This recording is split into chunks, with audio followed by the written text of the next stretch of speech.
seul mode d'acquisition de connaissances. Et c'est l'erreur qui est souvent commise par les hommes de science. Ils pensent qu'ils sont les seuls détenteurs d'une méthode par excellence d'acquisition de connaissances. Ceci est faux. La science, c'est une méthode d'acquisition de connaissances. Il existe d'autres méthodes. Une autre méthode, ce sont les mathématiques. Les mathématiques, c'est un mode d'acquisition de connaissances. Et les mathématiques relèvent, si vous voulez, de l'intuition. Donc nous sommes nés avec une pensée mathématique. Dieu, d'après les neurologues, la même formule que Dieu a utilisée pour concevoir l'univers, c'est cette même formule que Dieu a utilisée pour concevoir le cerveau humain. Et c'est pourquoi un mathématicien peut rester chez lui.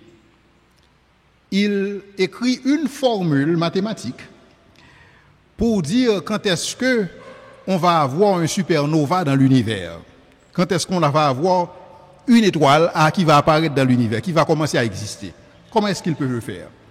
Donc c'est parce qu'il y a une certaine connexion, d'après les neurologues, d'après les physicists, entre le cerveau humain et la structure de l'univers, ce qui permet aux mathématiciens de faire des prédictions et que ces prédictions se réalisent. Ces prédictions ne sont pas des prédictions scientifiques, ce sont des prédictions mathématiques. Ceci dit, les mathématiques représentent une forme d'acquisition de connaissances, mais c'est une connaissance beaucoup plus intuitive, dans le sens que je n'expérimente pas que 2 plus 2 font 4.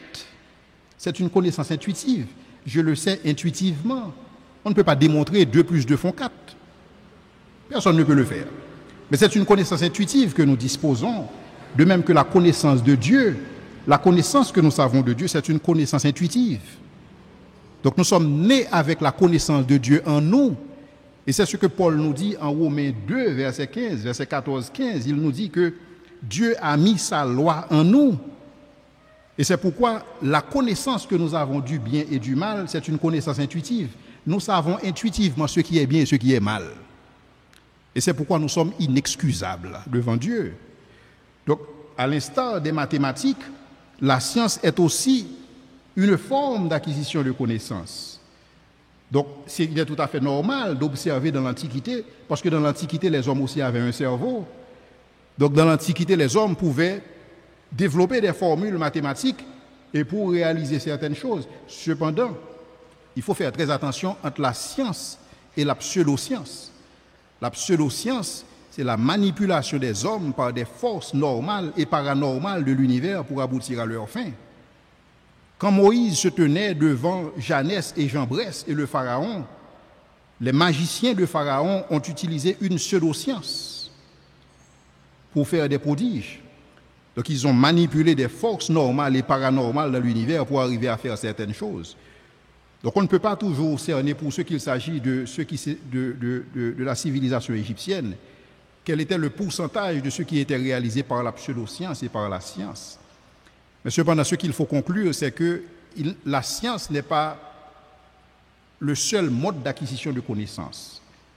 Il y a les mathématiques, il y a aussi la théologie et il y a aussi la philosophie. Donc ce sont des modes et d'acquisition de connaissances. Donc il est tout à fait normal d'observer dans l'Antiquité et que des hommes puissent réaliser certaines choses. Maintenant, quelle est la différence avec la science moderne? La science moderne est basée sur ce que nous appelons la méthode scientifique. Et cette méthode a été inventée au XIIe siècle par Robert Gostet. Et cette méthode consiste en quoi? Induction, déduction, expérimentation, observation. C'est cette méthode qui a été codifiée par Roger Bacon et qui a donné naissance, si vous voulez, à cette méthode scientifique.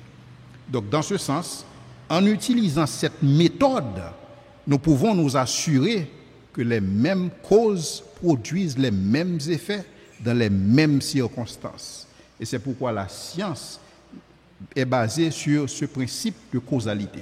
Donc voilà en un mot la différence qu'on peut établir entre la science et la science moderne et la pseudoscience.